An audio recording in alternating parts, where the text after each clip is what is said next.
We are just 39 days away from the presidential election. Many states have already started voting early.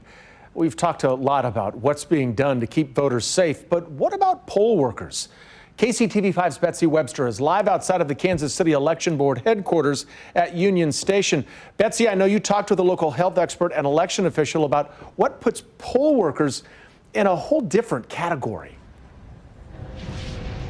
Well, that's right, Brad. You know, poll workers are volunteers, and it is a demanding volunteer job. You might not have realized it, but their typical hours on Election Day are 5 a.m. to 8 p.m. Yeah, 15 hours. And that is a long time to be in an enclosed space with strangers. And that's why they're taking extra precautions with them. Here are all the key components. The Kansas City Election Board's Democratic Director, Lori Elam, took us into the bowels of where they build what she calls sputum screens. And actually, they've been through 2 elections now. To protect the workers who hand out ballots. We had this in February. We started making things in February. The absentee voting area at Union Station has been moved to a room 5 times the size of where they usually do it for distancing. This is going to identify you. Okay. They'll have larger spots like gyms and community centers on Election Day. I'm going to give you this. They have disposable styluses for voters and a mix of masks to hand out if they forgot one.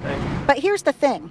Despite a mask mandate from the mayor, polling places can't say no mask, no entry. Because we will be taking away their voting rights.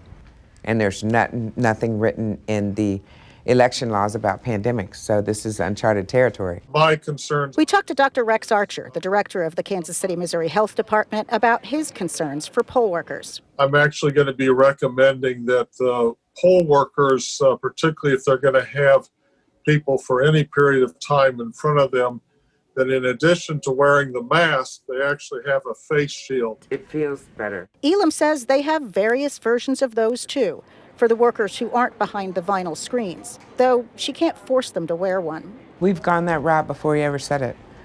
We've been doing that since June. But even with precautions, she's urged some loyal volunteers to reconsider. 30, 40, 50 years they've worked for us. She says the average age of poll workers is 75, high risk in the age of COVID. And some have been emotional about bowing out this year. This is what they do every year, and it's something missing in their lives. But they have had an unprecedented number of first-time volunteers apply for the opportunity to work on Election Day.